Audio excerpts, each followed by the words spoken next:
The chains bit into Nora Keller's wrists as the wagon jolted over another rut in the dusty trail, her fate sealed by a crooked judge and the men who'd paid him off to condemn her for a crime she didn't commit. The year was 1875, and in the expanding territories of the American West, justice was often whatever wealthy men declared it to be. Nora had been traveling for 3 days now, locked in the back of a prison wagon bound for a mining camp near Eureka, California, where she'd been sold as a laundress, though she understood exactly what that meant for a woman in her position. Her crime: defending herself against the unwanted advances of Jeremiah Blackstone, son of the richest man in Colorado Territory. The trial had been a mockery, swift and merciless, with witnesses paid to lie and a judge who barely looked at her before pronouncing sentence. At 22, Nora had already endured more hardship than most. Orphaned at 16 when influenza took her parents, she'd made her way by working in a seamstress shop in Denver. She'd been saving for a small place of her own when Jeremiah cornered her behind the shop one evening. The knife she carried for protection had left him with a scar across his cheek, and her with a sentence of 10 years hard labor, conveniently arranged at a camp owned by one of his father's business partners. The late afternoon sun beat down on the canvas covering of the wagon as they made their way through northern California. The 2 men transporting her, Wilkes and Barton, were former lawmen who'd found more profit in prisoner transport. They were rough but not cruel, though they made it clear their only concern was delivering her alive to collect their fee. "Water," she croaked, her voice hoarse from dust and thirst. "You'll get some when we stop for the night," Wilkes called back without turning around. "Not much farther now." Nora slumped against the wooden slats. Her once fine blue dress was now filthy, her dark hair matted with sweat and dust. She had given up praying 2 days ago, resigned to the knowledge that God had abandoned her to this fate. As twilight descended, the wagon pulled off the main trail into a small clearing. Through a gap in the canvas, Nora could see they were in a wooded area, likely still a day's journey from Eureka. Wilkes and Barton made camp with the efficiency of men accustomed to life on the trail, starting a small fire and preparing a basic meal. "I'll check on our cargo," Barton said, moving toward the back of the wagon. He was the gentler of the 2, occasionally showing hints of sympathy behind his weathered face. He unlocked the small door at the back and handed her a tin cup of water and a plate with beans and salt pork. "Eat up, miss. Might be your last decent meal for a while." "Please," Nora said, looking into his eyes. "You know this isn't right. I didn't do anything wrong." Barton's expression hardened. "Not my place to judge, miss. I just deliver." "To a mining camp where I'll be." "That's enough," he cut her off, unwilling to hear truths that might trouble his conscience. "Eat and get some rest." Night fell completely as the men finished their meal and settled in. Wilkes took first watch while Barton rolled into his blanket near the fire. The forest around them was alive with night sounds, the hooting of owls, the rustling of small creatures in the underbrush. Nora dozed fitfully, the chains making any comfortable position impossible. She was startled awake by the sound of a twig snapping nearby, different from the natural forest sounds. Her heart raced as she strained to see through the darkness. Minutes passed before she heard it again: deliberate movement, someone approaching stealthily from the forest side of the camp. She held her breath, unsure whether to call out a warning or hope that whatever danger approached might somehow work in her favor. A shadow moved at the edge of the firelight.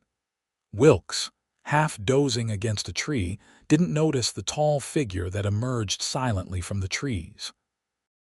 In the dim light, Nora could make out a man in worn trail clothes, a bandana pulled up to cover the lower half of his face, and a wide-brimmed hat pulled low over his eyes. A cowboy, by the look of him, with a revolver held casually at his side. Before she could make a sound, the stranger was behind Wilkes, pressing the gun against his head. "Don't move," the stranger said, his voice low and steady. "I'm not looking to kill anyone tonight." Wilkes froze, and the commotion woke Barton, who reached instinctively for his rifle. "I wouldn't," the stranger warned. "Slide that rifle away and sit up slowly."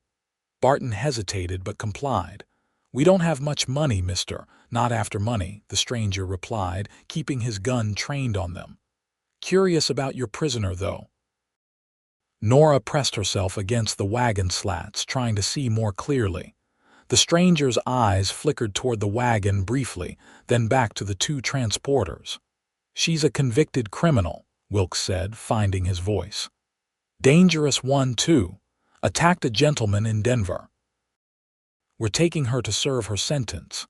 The stranger chuckled, a sound without humor. "I know Eureka mining camp. They don't send women there to serve ordinary sentences."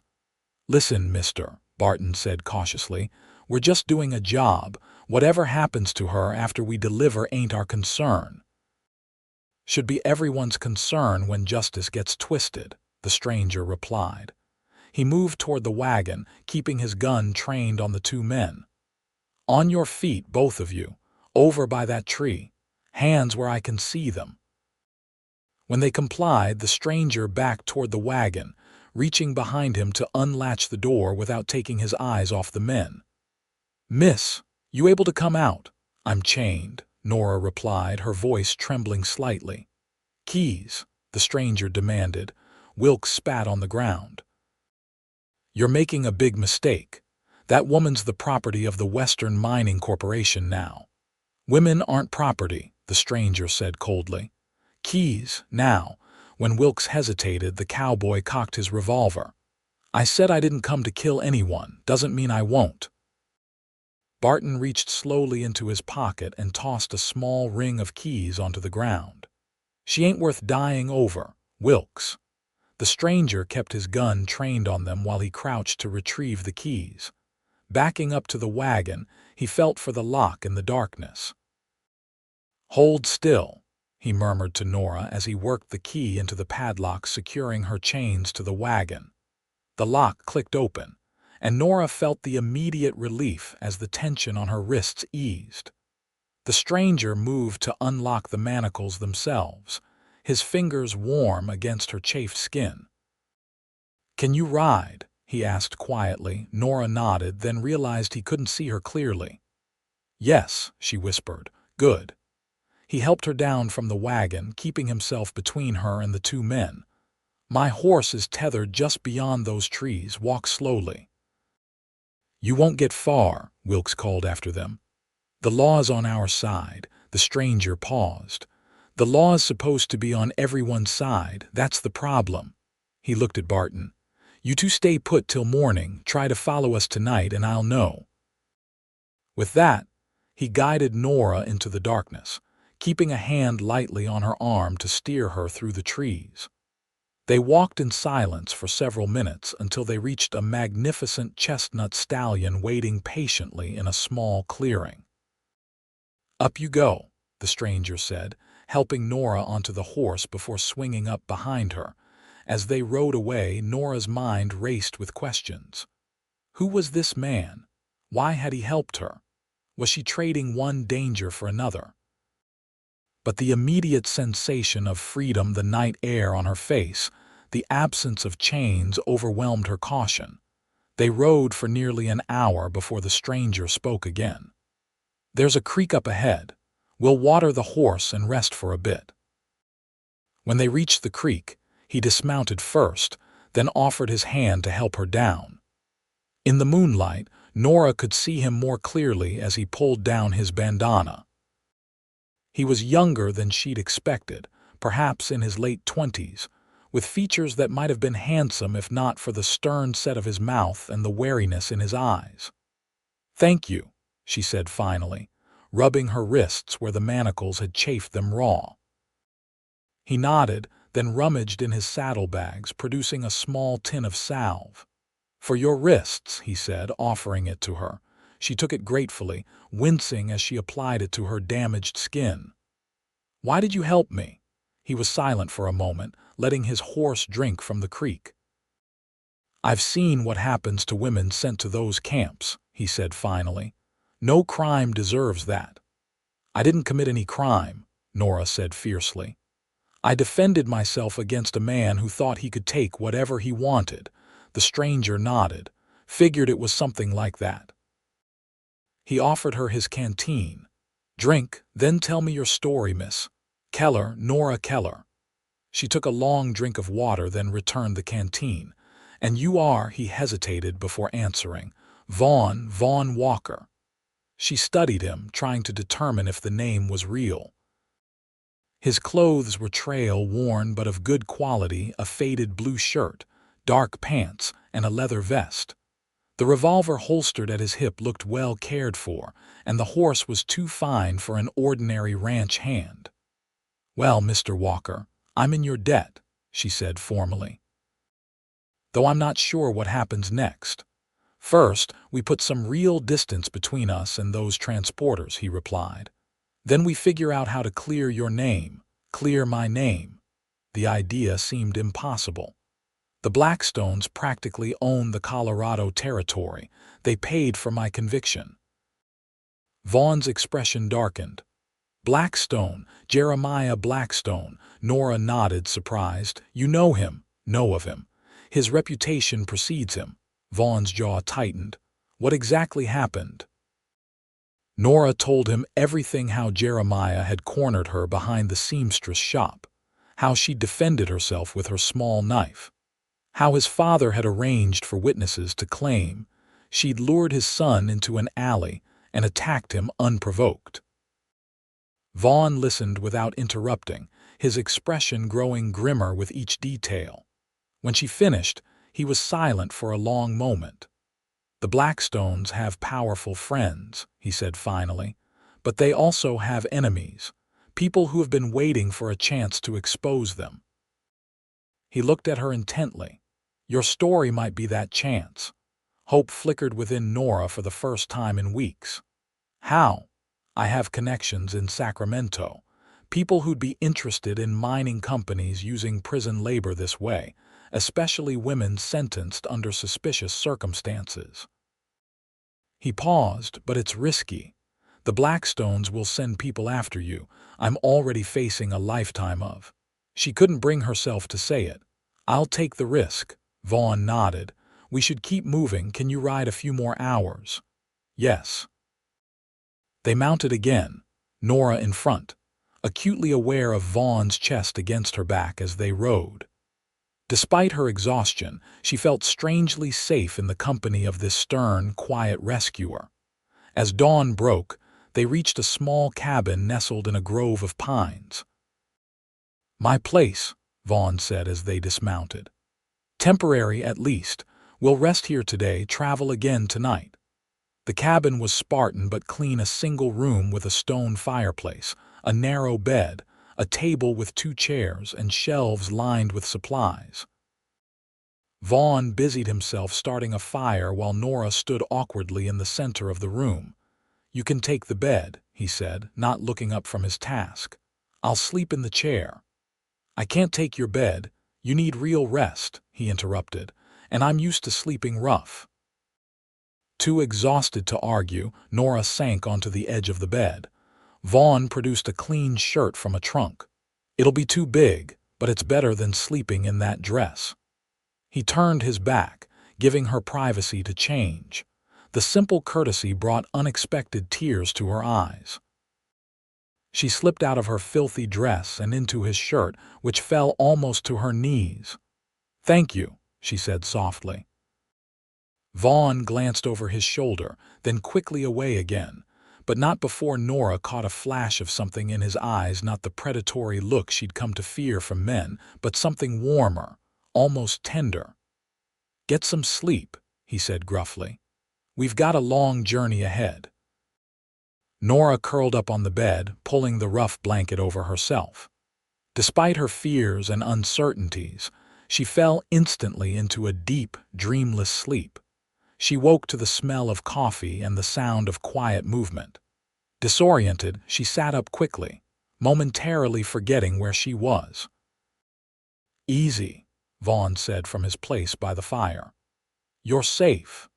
The events of the previous night came rushing back, and Nora relaxed slightly.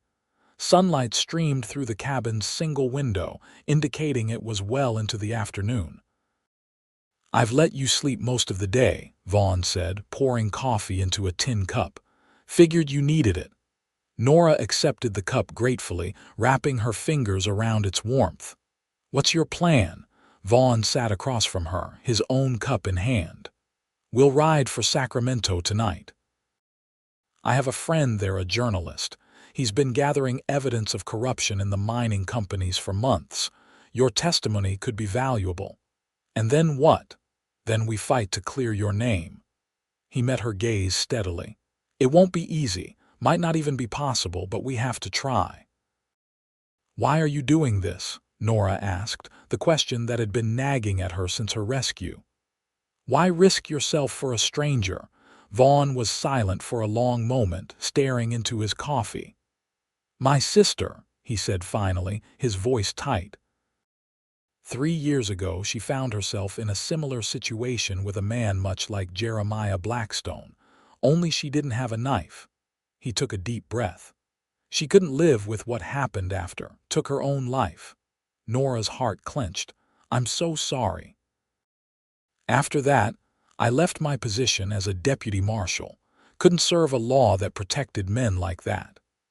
His eyes met hers, filled with a quiet intensity. "When I heard those transporters in the saloon yesterday talking about delivering a woman to the mining camp, I knew I had to intervene." "You were a marshal." The revelation surprised her. "Is that how you have these connections?" He nodded. "I worked cases across 3 territories, met a lot of people, some good, some not, learned who could be trusted." He set down his cup. "You should eat something before we ride." The conversation shifted to practical matters as they shared a simple meal of beans and biscuits. Vaughn gave her one of his old shirts and a spare pair of trousers that she could cinch tight with a belt. The clothes were too big, but far more practical for riding than her dress. As dusk approached, they prepared to leave. Vaughn packed supplies, checked his weapons, and saddled his horse. "It's about 3 days hard riding to Sacramento," he explained. "We'll need to be careful. Those transporters will have reported you missing by now." "They'll be looking for a woman," Nora pointed out, tucking her hair up under a hat Vaughn had given her. "Not a young man riding with a cowboy." Vaughn's mouth quirked in what might have been the ghost of a smile. "Smart thinking." They set out as darkness fell, keeping to less traveled paths. Vaughn proved to be an expert woodsman, navigating confidently even in the dim light. They rode in companionable silence, stopping occasionally to rest the horse. During one such stop, as they shared jerky and water, Nora found herself studying Vaughn's profile in the moonlight. There was a quiet strength to him, a steadiness that she found increasingly comforting. "What will you do?" she asked suddenly. "After Sacramento, I mean," he shrugged. "Keep moving, I suppose. I never stay in one place long these days. Because of what happened to your sister, partly." He was silent for a moment. "And partly because I made some powerful enemies in my martial days, men who don't forget easily." Nora wanted to ask more but sensed his reluctance to elaborate. Instead, she said, "I had plans before all this, saving to open my own dressmaking shop. I was good at it, designing, creating." She sighed. "Seems like another lifetime now. Dreams don't die unless you let them," Vaughn said quietly. "Whatever happens in Sacramento, you'll have a chance to start over." "Will I?" She looked down at her hands. "Even if we succeed, the Blackstones will make sure my reputation is destroyed. No one will hire me, let alone patronize a business I start." "Then you start somewhere they've never heard of you," he replied simply. The West is vast, Nora, plenty of places for a fresh beginning. The way he said her name soft, almost reverent, sent an unexpected warmth through her chest. She looked up to find him watching her, his expression unreadable in the darkness. The moment stretched between them, fragile and charged with possibility. Then a night bird called nearby, breaking the spell. "We should keep moving," Vaughn said, rising to his feet. They continued through the night, stopping at dawn to make a cold camp in a sheltered ravine. As the day warmed, Nora bathed in a small stream while Vaughn kept watch at a distance, his back turned to give her privacy. She marveled at how different he was from other men she'd encountered, respectful, honorable in a way that seemed rare in the harsh frontier. That evening, as they prepared to set out again, Vaughn grew tense. "Riders passed while you were sleeping," he said quietly. "4 of them heading west. Could be coincidence, but we should be extra cautious." They rode more slowly that night, Vaughn frequently stopping to listen and check their back trail. Near midnight, he suddenly reined in sharply, his body alert. "What is it?" Nora whispered. "Horses. Coming fast." He guided his stallion off the trail and into a dense thicket. 4 riders. Same ones from earlier, I'd wager. They waited in silence, barely breathing as the riders approached. Through the trees, Nora could make out the silhouettes of men passing on the trail, armed men, moving with purpose. "Bounty hunters," Vaughn murmured when they'd passed. "Blackstone must have put a price on your head." "How did they find us so quickly?" "Telegraph lines. They're spreading across the west faster than trails." He frowned. "We need to change route. They're ahead of us now, probably setting up an ambush where the trail narrows through the foothills." They cut away from the main trail, taking a longer but less traveled route that Vaughn knew from his martial days. The going was rougher, requiring them to dismount and lead the horse through particularly difficult stretches. By dawn, they were both exhausted, but Vaughn insisted they push on a few more hours to reach a secure place to rest. The secure place turned out to be an abandoned trapper's cabin, half hidden in a stand of pines. The roof was partially collapsed, but one corner remained dry and sheltered. "No one's been here in years," Vaughn said, examining the dusty interior. "We should be safe for the day." Too tired to argue, Nora sank onto the floor in the dry corner, leaning back against the rough log wall. Vaughn tended to the horse, then joined her, offering her the last of their jerky. "You should eat it," she protested. "You're the one doing all the work." "We both are," he countered, pressing it into her hand. "Besides, we'll hunt this evening. I saw signs of rabbit and grouse nearby." They sat in comfortable silence, shoulders almost touching in the confined space. Despite her exhaustion, Nora found herself intensely aware of his proximity, the steady rhythm of his breathing, the warmth radiating from his body. "Tell me about your life," she said suddenly. "Before you were a marshal." Vaughn looked surprised by the question, but after a moment, he began to speak. He told her about growing up on a small ranch in Texas, the son of a hard-working cattleman and a schoolteacher mother. How he'd learned to ride almost before he could walk. How his father had taught him about justice and honor, and his mother about compassion and learning. "They died in a fever outbreak when I was 18, he said. "My sister and I kept the ranch going for a while, but eventually sold it. She went to Denver to work as a teacher. I drifted, took odd jobs until the war came." "You fought," he nodded. "Union cavalry." "After the war, I was offered a position as a deputy marshal. Seemed like a good way to use the skills I'd learned." His expression darkened. "Until I discovered that the law doesn't always serve justice." "What happened?" "After my sister's death, I tried to bring charges against the man responsible. He was the son of a territorial judge." Vaughn's voice was flat. "I was told to drop it. When I wouldn't, I found myself investigating a series of stage robberies instead, sent far from where I could cause trouble.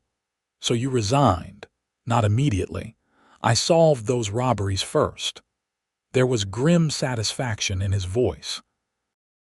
Then I turned in my badge and decided to dispense justice my own way when necessary. By breaking women out of prison wagons, the corner of his mouth lifted slightly. Among other things, I've helped a few people the law failed, tracked down a few men the law protected. Nora studied him in the dim light filtering through the cabin's broken roof. You're a good man, Vaughn Walker. He looked away, uncomfortable with the praise. I've done what I thought was right, not always legally. There's a difference between lawful and righteous, she said softly. My father used to say that. Wise man, your father. Vaughn glanced at her. What was he like? Nora told him about her parents, her father, a bookkeeper with a love of poetry, her mother, a talented seamstress who had taught Nora her craft.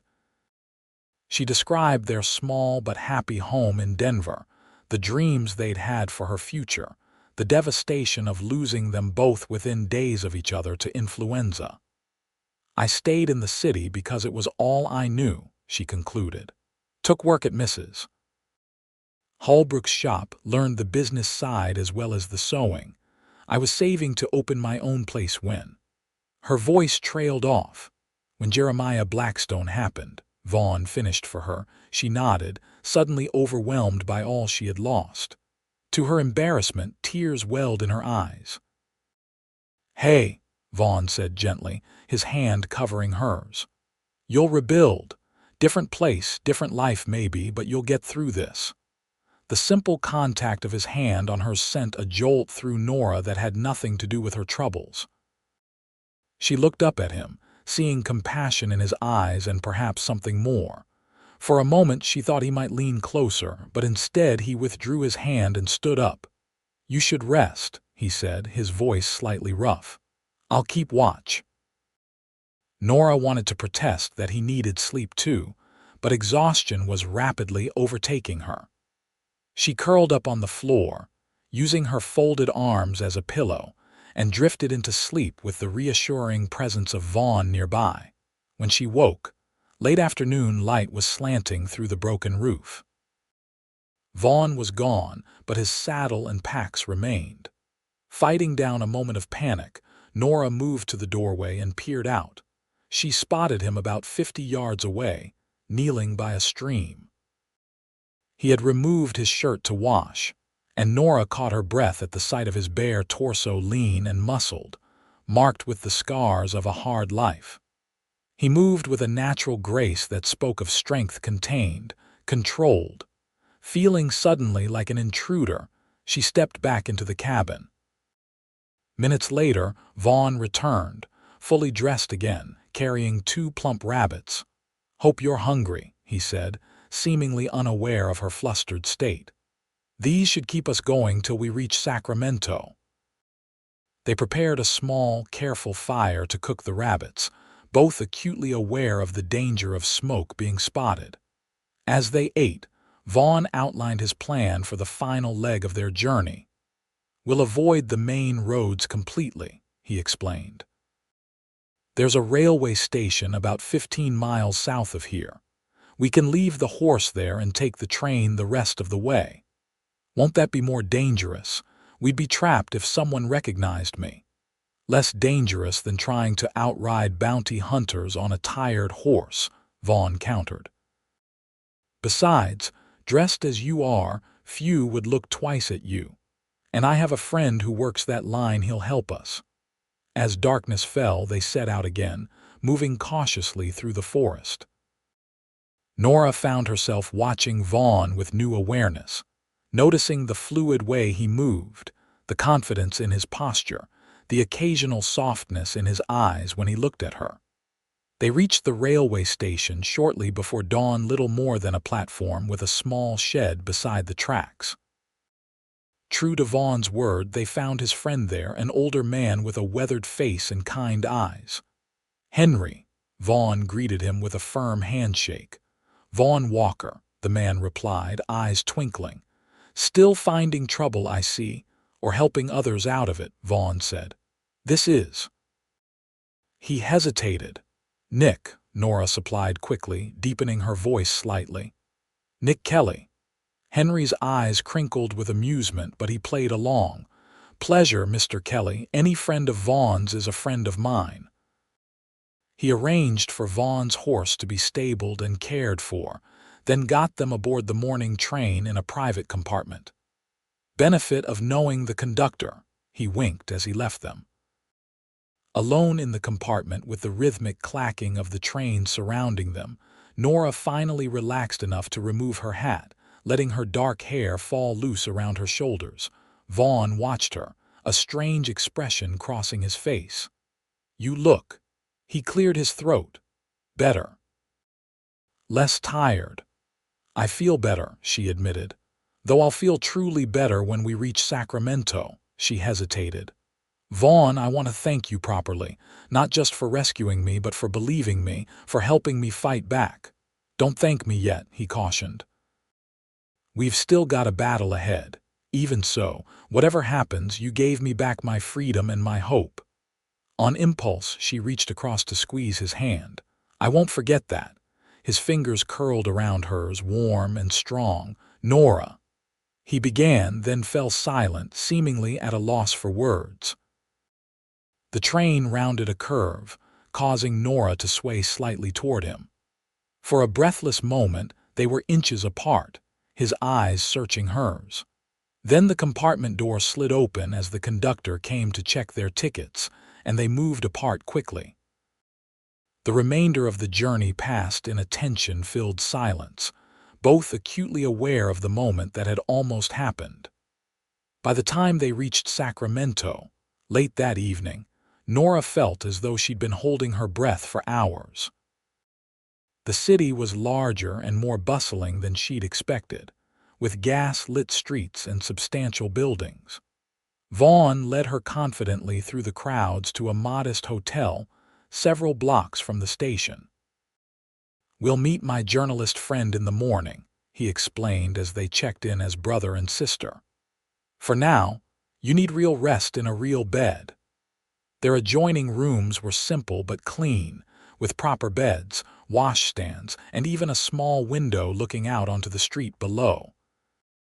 Nora stood in the center of her room, suddenly overwhelmed by the normality of it after days on the run. A soft knock at the connecting door brought her back to the present. She opened it to find Vaughn standing there, looking somewhat uncomfortable. I've arranged for a bath to be brought up, he said.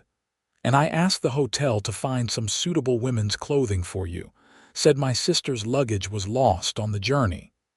Tears pricked at Nora's eyes at his thoughtfulness. Thank you, he nodded, clearly embarrassed by her emotion. Get some rest. Tomorrow will be challenging. The bath, when it came, was heaven-hot water and real soap, the first proper washing Nora had enjoyed in weeks. The clothes proved to be simple, but well-made, a dark green dress with a modest neckline, practical enough for a working woman but still feminine. When she emerged from her room the next morning, Vaughn was waiting in the hotel's small dining room. His eyes widened slightly at the sight of her, and he stood quickly.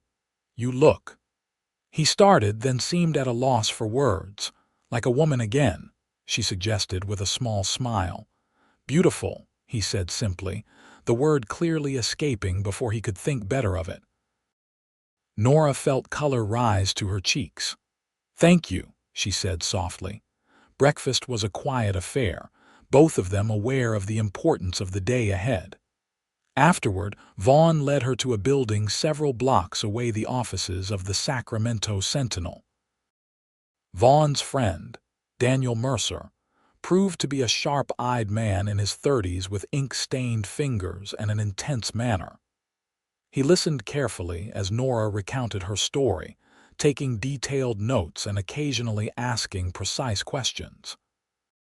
The Blackstone connection is key, he said when she had finished. We've been investigating their mining operations for months, Forced labor, dangerous conditions, bribes to officials. He looked at Vaughn. Your timing is excellent. We're preparing a major exposé for next week's edition. Will it be enough to clear Nora's name? Vaughn asked. Mercer's expression grew serious. That's more complicated. We can certainly cast doubt on her conviction, create public sympathy. But legally overturning it would require action from the Colorado territorial courts, which are influenced by the Blackstones, Nora said dully. Yes, but public pressure can work wonders, Mercer replied, especially if other women come forward with similar stories. He tapped his notes thoughtfully. There's another angle, too. The use of female convict labor in those mining camps violates several federal statutes. If we can get a federal investigation started. How long would all this take? Vaughn asked. Months, at least. Maybe longer. Mercer looked at Nora sympathetically. In the meantime, you'd need to stay hidden. The bounty hunters won't stop looking just because we publish an article. Nora felt the weight of reality settling back onto her shoulders. Freedom, it seemed, was still a distant prospect. I have a suggestion, Mercer continued. My sister runs a women's boarding house in San Francisco. It caters to working women shopgirls, seamstresses, teachers. You'd be safe there while we fight this legal battle. San Francisco, Nora repeated, trying to imagine starting over in a city she'd only read about. It's a good place to disappear, Mercer assured her. Big enough that newcomers aren't noticed, progressive enough that a woman on her own isn't unusual. Vaughn had been silent during this exchange, his expression unreadable. Now he spoke up. When could she leave? There's a steamer departing tomorrow, Mercer said. I could arrange passage. Nora looked at Vaughn, suddenly realizing what this meant. Their paths would part here. The thought sent an unexpected pang through her heart. I need time to think, she said, standing abruptly. Excuse me. She walked quickly from the office, needing air, needing space to process the sudden turn of events. She found herself in a small park across the street, sinking onto a bench beneath a sprawling oak tree. Minutes later, Vaughn joined her, sitting quietly beside her. It's a good plan, he said after a moment. You'd be safe in San Francisco while Mercer works on clearing your name. I know, she replied, looking down at her hands. It's just not what I expected. What did you expect? I don't know. Not to be alone again so soon, I suppose. She looked up at him. What will you do? Vaughn gazed into the distance. Keep moving, it's what I do. It doesn't have to be, Nora said softly. You could stay in one place, build something. With a price on my head, he shook his head. The men I've crossed don't forget or forgive. Neither do I, Nora said, meeting his eyes. I'll never forget what you've done for me, Vaughn. Something flickered in his expression, longing, perhaps, or regret. We should go back.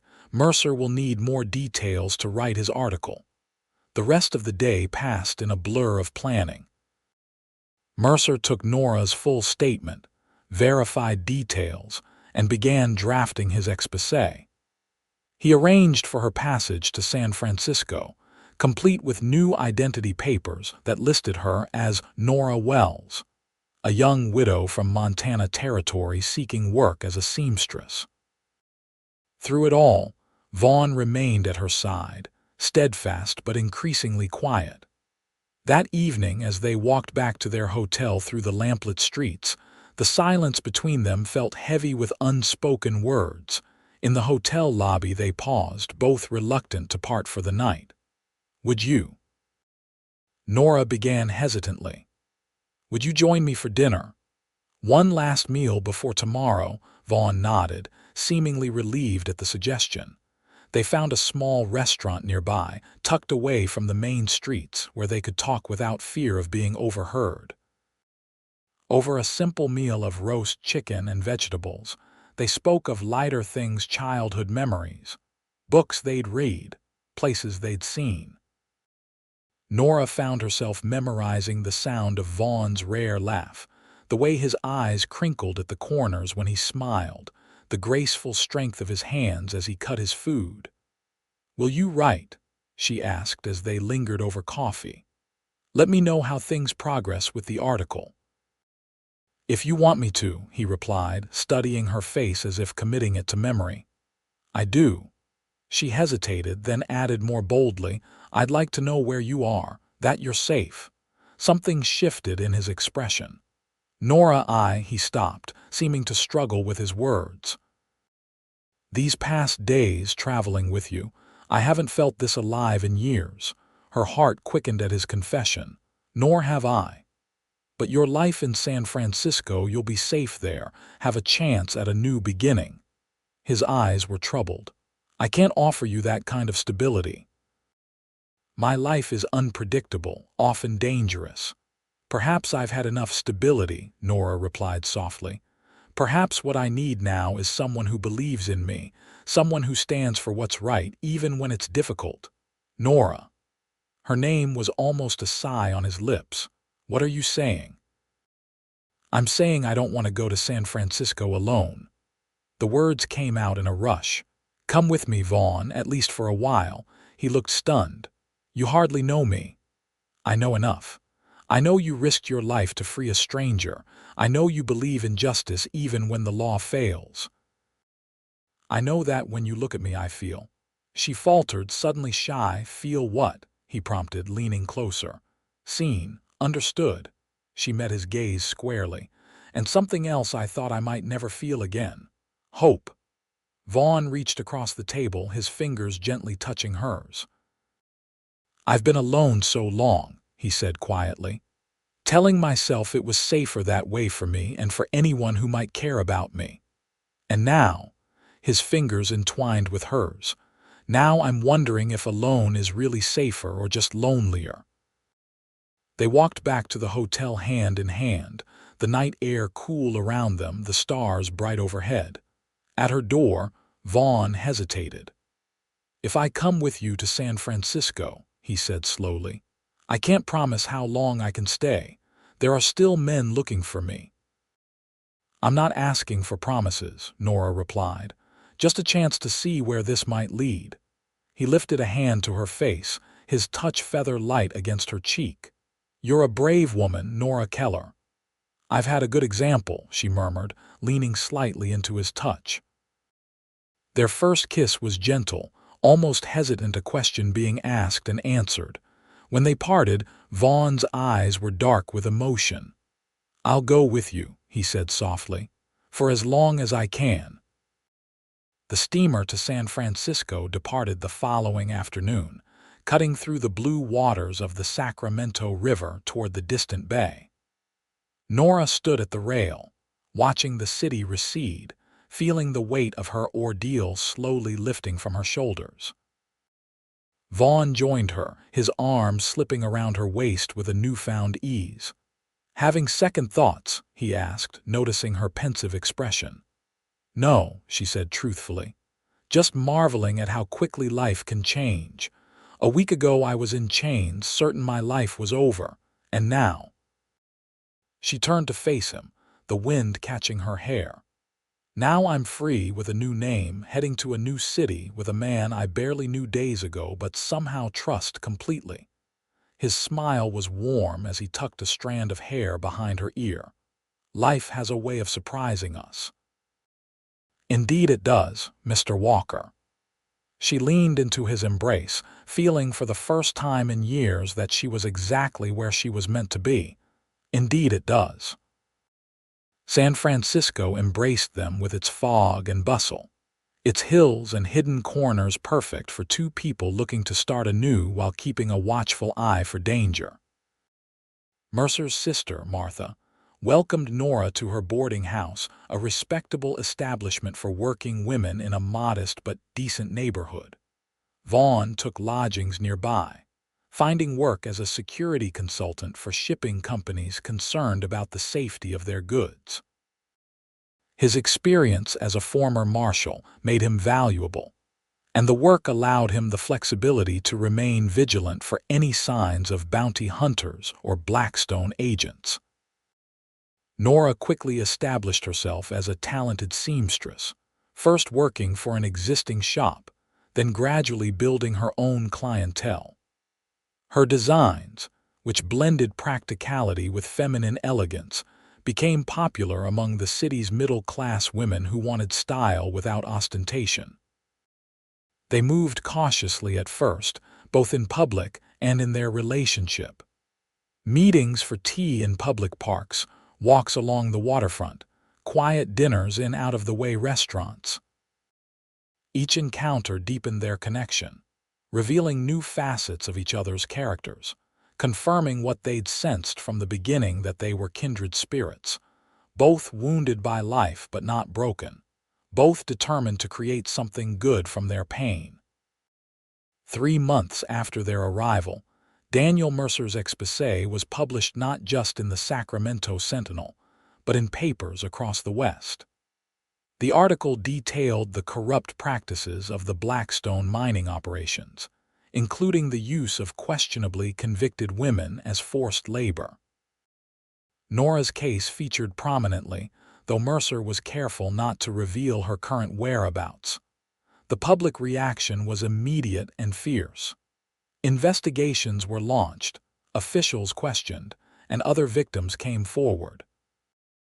Among them was a young woman whose story mirrored Nora's so closely it could not be coincidence. She, too, had defended herself against Jeremiah Blackstone and found herself railroaded into a conviction. The scandal grew, reaching all the way to the territorial governor's office. Within weeks, Jeremiah's father was fighting for his business empire's survival as investors withdrew and partners distanced themselves. Jeremiah himself disappeared, reportedly fleeing to Europe to escape the growing storm. "They're talking about reviewing your case," Vaughn told Nora one evening as they sat in her small rented workroom, where bolts of fabric and half-finished gowns surrounded them. "Mercer says there's real momentum now for a pardon." Nora looked up from her sewing, hope and disbelief warring in her expression. "A pardon would mean I could use my real name again, travel openly." "Yes," Vaughn agreed, "though you've built something here as Nora Wells." "I have," she acknowledged, setting aside her work. Over the months, her business had grown steadily. She now had 2 apprentices and orders booked weeks in advance. "But I'd like to be myself again without looking over my shoulder." Vaughn crossed the room to her, taking her hands in his. Their relationship had deepened in their months together, transforming from attraction and gratitude into something profound and enduring. "Whatever name you use," he said softly, "you're the woman I love."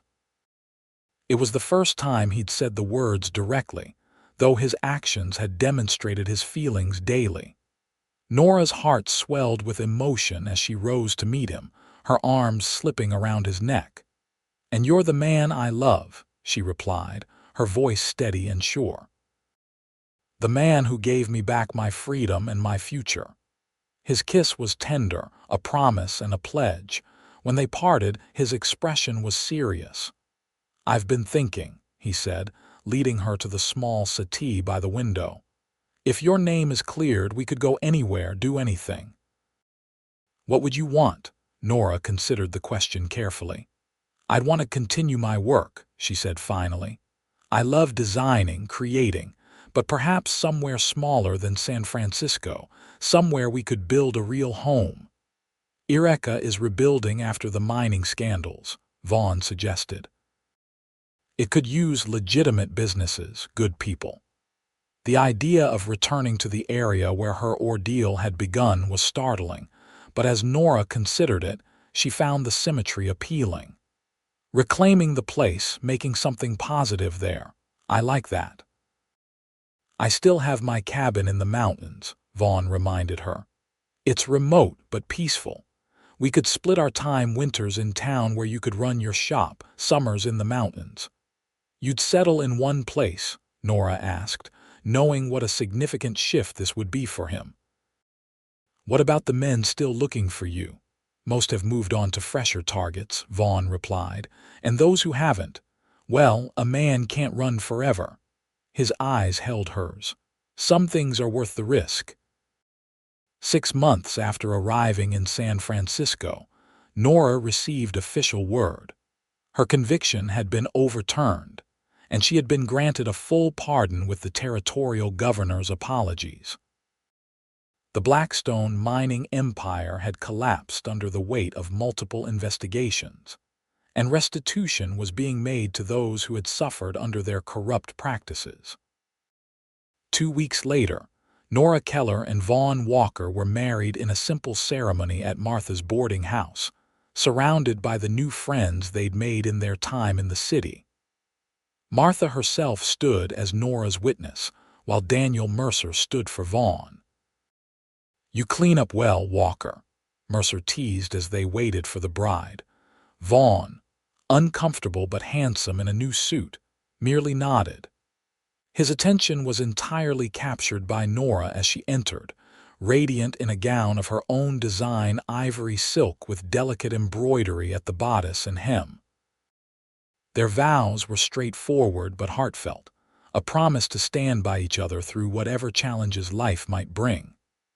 When the simple gold bands were exchanged, both had tears in their eyes, tears of joy, but also of acknowledgement for the difficult path that had brought them to this moment. "Mrs. Walker," Vaughn murmured as they shared their first kiss as husband and wife. "Mr. Walker," she replied with a smile that lit her entire face. They departed San Francisco the following week, heading north toward their new beginning. The journey was leisurely, nothing like their first frantic flight together. They took time to enjoy the spectacular coastal scenery, to visit small towns along the way, to plan their future together. As spring bloomed around them, they reached Eureka, a town in transformation. The corrupt mining operations had been shut down, but legitimate businesses were taking their place. The town council, eager to reshape its reputation, welcomed the new arrivals warmly. Nora found a perfect location for her shop on the main street, a narrow but deep storefront with large windows and an apartment above. Vaughn helped her renovate it, revealing an unexpected talent for carpentry that he attributed to years of fixing things on the trail. By summer, Keller Designs was open for business, quickly establishing a reputation for quality and style. Vaughn divided his time between helping Nora with the business aspects of her shop and working with the local sheriff's office, which had hired him as a special deputy focused on ensuring the safety of travelers through the area. On weekends and during the hottest weeks of summer, they retreated to Vaughn's cabin in the mountains, which they gradually improved and expanded. Nora planted a garden. Vaughn built a proper stable for their horses, and together they created a haven that combined the best of civilization and wilderness. Their first child, a son they named James after Nora's father, arrived the following spring, a strong, healthy boy with his father's thoughtful eyes and his mother's determined spirit. 2 years later, a daughter joined their family, Eliza, named for Vaughn's sister, a lively girl with a quick laugh and nimble fingers that soon showed an aptitude for her mother's craft. As the years passed, their lives settled into a rhythm of work and family, challenges and joys. Nora's business thrived, eventually expanding to include a small ready-made clothing line that was sold in shops as far away as Sacramento. Vaughn's work with the sheriff's office evolved into a role as the town's primary lawman when the aging sheriff retired. They never forgot how they had found each other in the darkest of circumstances, through an act of courage and compassion. Each year, on the anniversary of Nora's rescue, they made a private ritual of remembering lighting a candle, sharing memories of that dangerous journey, and renewing their commitment to each other and to the principles that had brought them together. On the 10th such anniversary, As they sat on the porch of their mountain cabin watching their children play in the summer twilight, Vaughn took Nora's hand in his. "Any regrets?" he asked softly. "About the path your life has taken?" Nora considered the question seriously, her gaze taking in their thriving children, their peaceful home, the life they had built together. "None," she said finally. "Every step, even the painful ones, led me here. To you, to our family, to this life we've created." Vaughn's fingers tightened around hers. "When I broke that lock on the wagon, I thought I was simply doing what was right," he said reflectively. "I never imagined I was also finding my own freedom." Nora leaned against his shoulder, watching as James taught his little sister how to skip stones across the small pond near their cabin. "That's how it works, isn't it? In saving others, we often save ourselves. A wise woman once told me that dreams don't die unless you let them," Vaughn murmured, pressing a kiss to her temple. She was right. As darkness settled over the mountains, they called their children in for supper. Moving together into the warm light of their home, two people who had found each other in the most unlikely of circumstances, and created from that chance meeting a life of purpose, meaning, and abiding love.